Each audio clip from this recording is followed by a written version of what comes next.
Salam hangat buat teman-teman semua dimanapun berada. Kembali lagi dengan saya Frank Toruk. Kali ini di sini saya ingin membahas mengenai berita ataupun video yang beredar mengenai Rizal Afif, di mana Rizal Afif ini merupakan mantan narapidana yang saat ini memang dia menjalani hukuman juga atas kasus penculikan anak.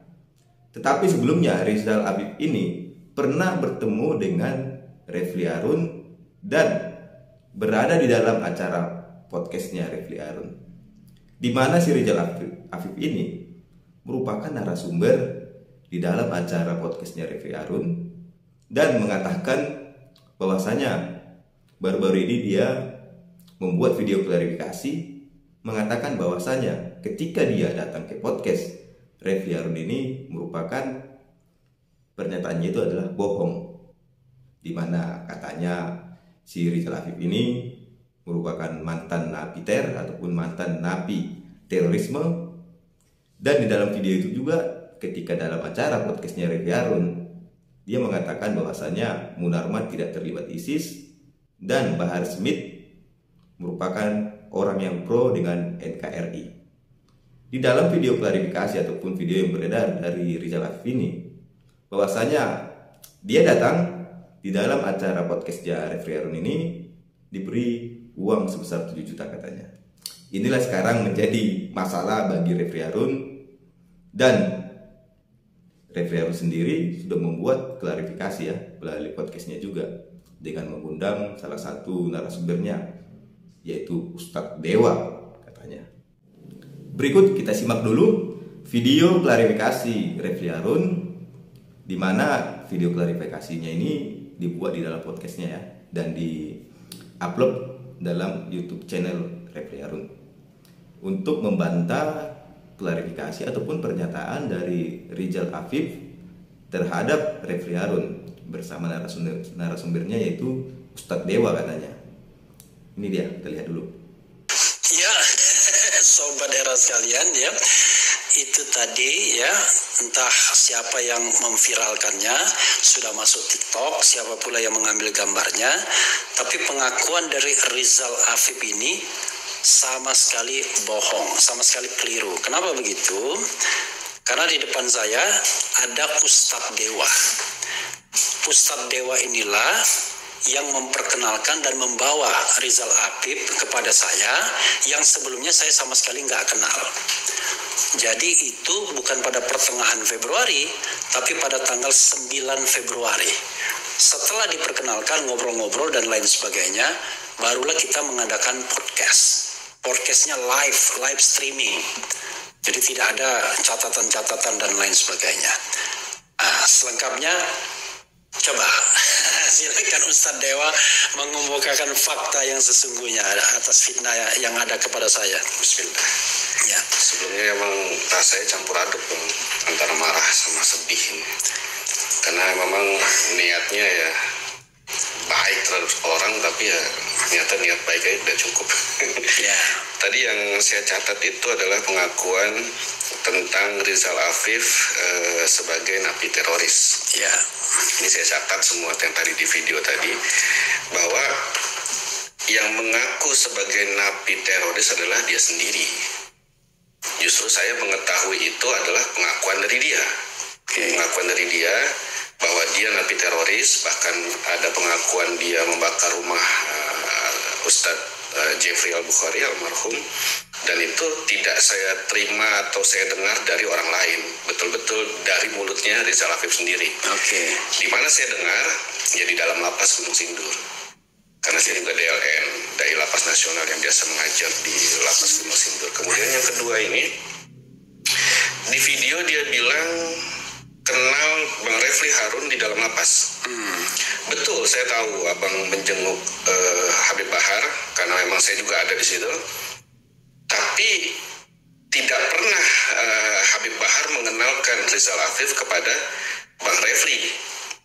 Justru Bang Refly tahu Rizal Afif itu pada saat saya bawa ke sini. Saya masih ingat, demi Allah saya masih ingat, duduk di luar itu saya bilang, Bang Refly, tolong kenalkan ini Rizal Afif.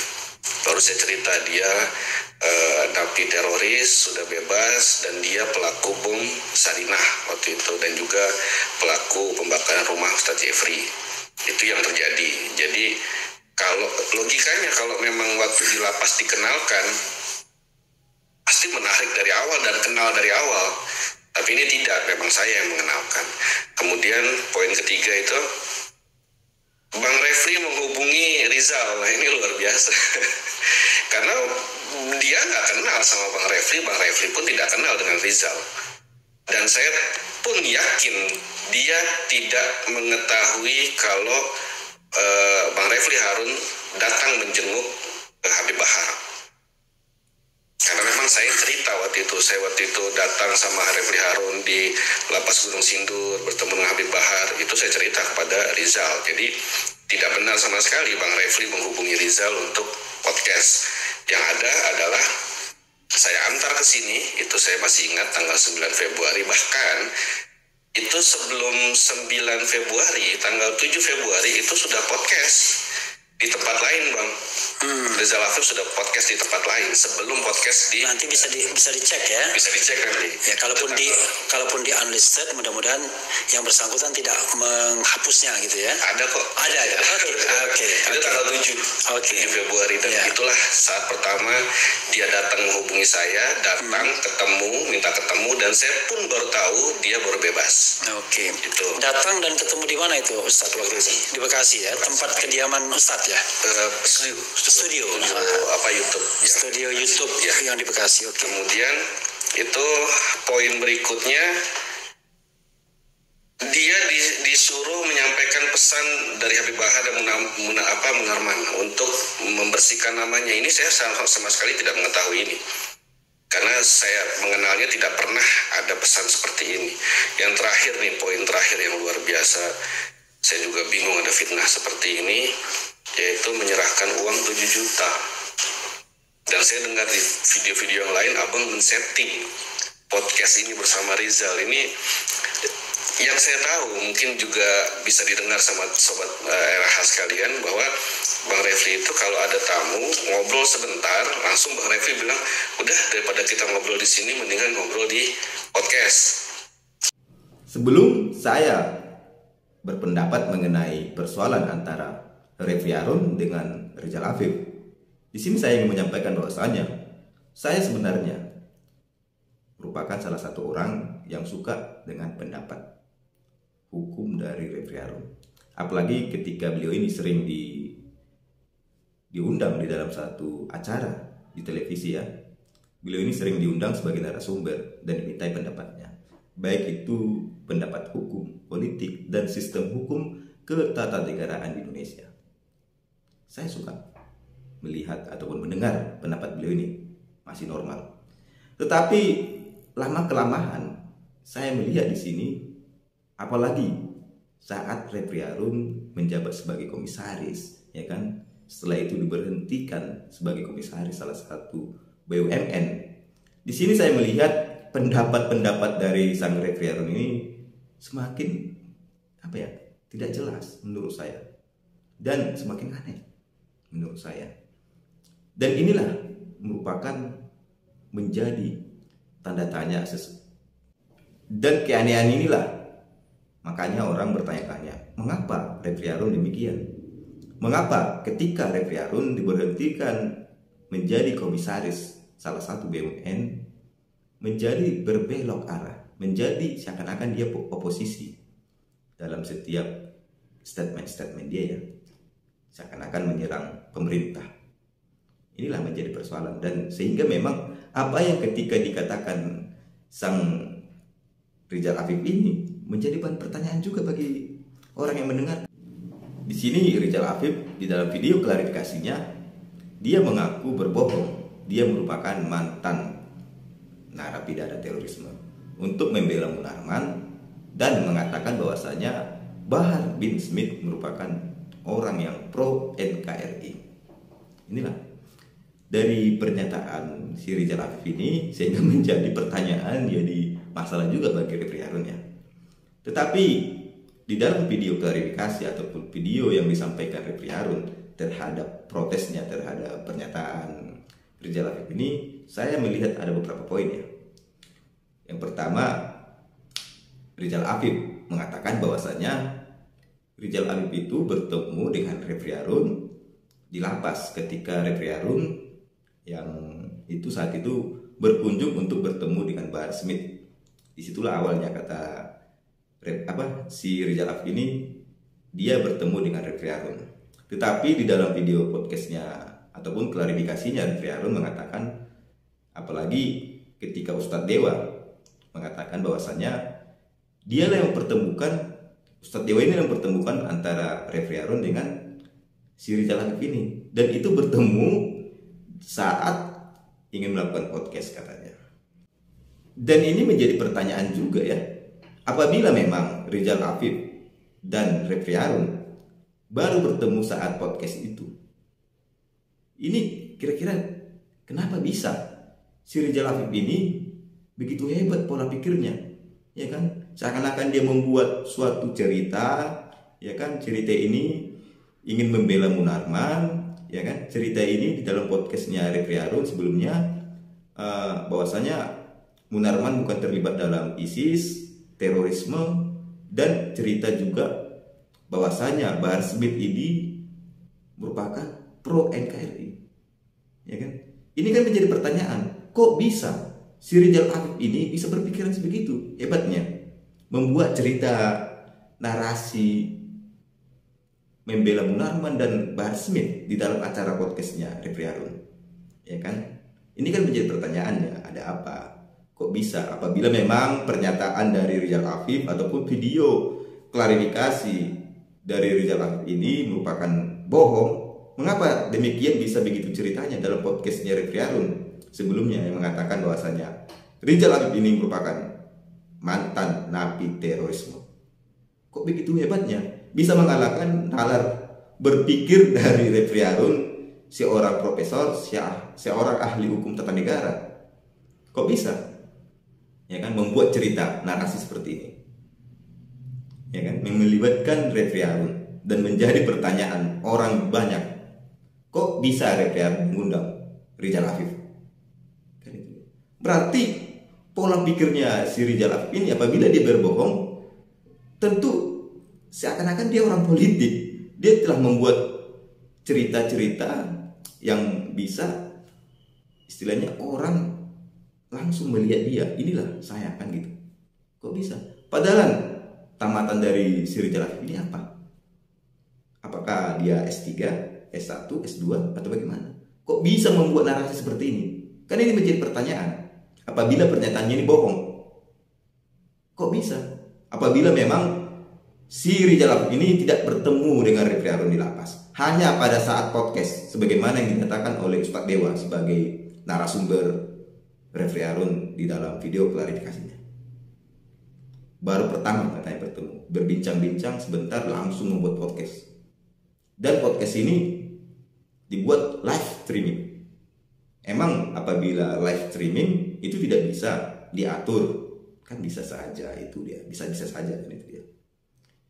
Itu saya melihat ya, antara Refri Harun dan Rizal Afif ini bisa diselesaikan ketika ya proses hukum dilaksanakan, untuk mengetahui siapa benar, siapa yang salah, siapa yang membuat skenario. Apakah Rizal Afif yang membuat skenario cerita ini dengan sendirinya, atau ada orang lain terlibat, ataupun pesanan ini ada agar Rizal Afif membuat pernyataan-pernyataan membela Munarman, membela Bahar Smith.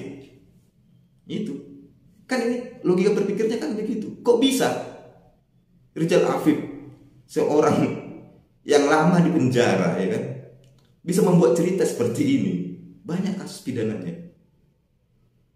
Nah, seharusnya kan ini logika berpikir aja.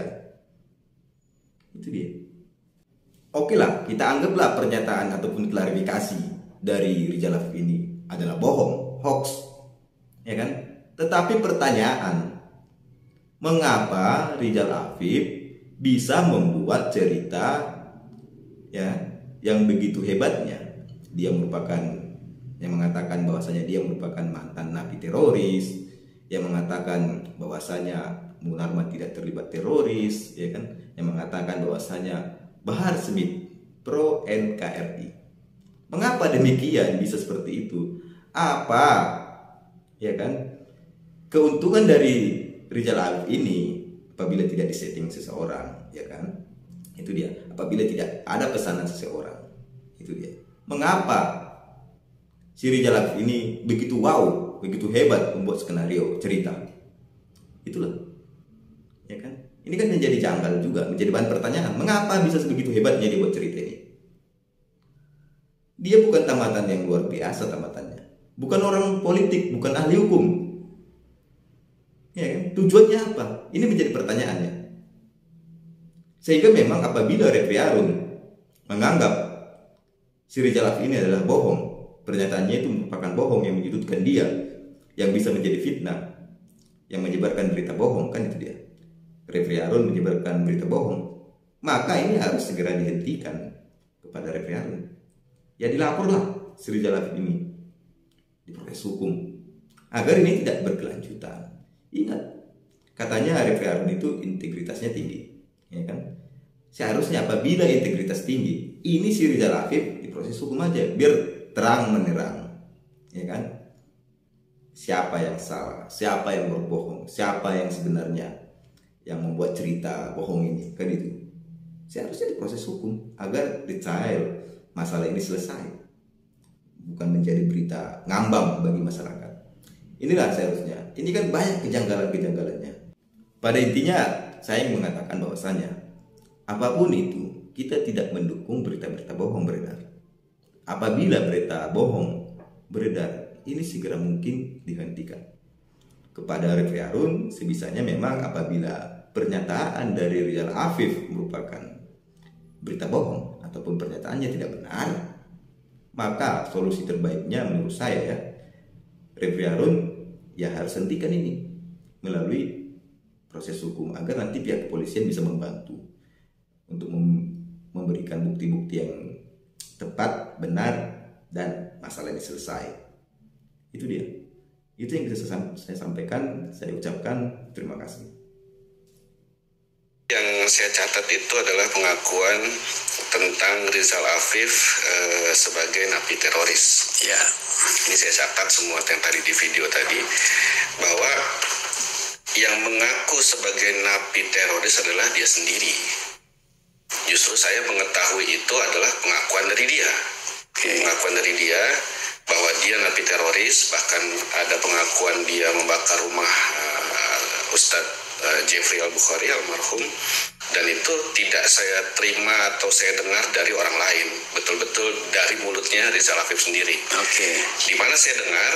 Ya di dalam lapas Gunung Sindur, karena saya juga DLN dari lapas nasional yang biasa mengajar di lapas Gunung Sindur. Kemudian yang kedua ini, di video dia bilang kenal Bang Refli Harun di dalam lapas. Betul, saya tahu abang menjenguk Habib Bahar karena memang saya juga ada di situ. Tapi tidak pernah Habib Bahar mengenalkan Rizal Arif kepada Bang Refli. Justru Bang Refli tahu Rizal Arif itu pada saat saya bawa ke sini. Saya masih ingat, demi Allah saya masih ingat duduk di luar itu, saya bilang Bang Refli, tolong kenalkan ini Rizal Arif. Baru saya cerita dia napi teroris, sudah bebas, dan dia pelaku bom Sarinah waktu itu, dan juga pelaku pembakaran rumah Ustadz Jeffrey. Itu yang terjadi. Jadi kalau logikanya, kalau memang waktu di lapas dikenalkan, pasti menarik dari awal dan kenal dari awal. Tapi ini tidak, memang saya yang mengenalkan. Kemudian poin ketiga itu, Bang Refli menghubungi Rizal. Nah, ini luar biasa. Karena dia nggak kenal sama Bang Refli pun tidak kenal dengan Rizal. Dan saya pun yakin dia tidak mengetahui kalau Bang Refli Harun datang menjenguk Habib Bahar. Karena memang saya cerita waktu itu datang sama Refli Harun di lapas Gunung Sindur bertemu dengan Habib Bahar, itu saya cerita kepada Rizal. Jadi tidak benar sama sekali Bang Refli menghubungi Rizal untuk podcast. Yang ada adalah saya antar ke sini.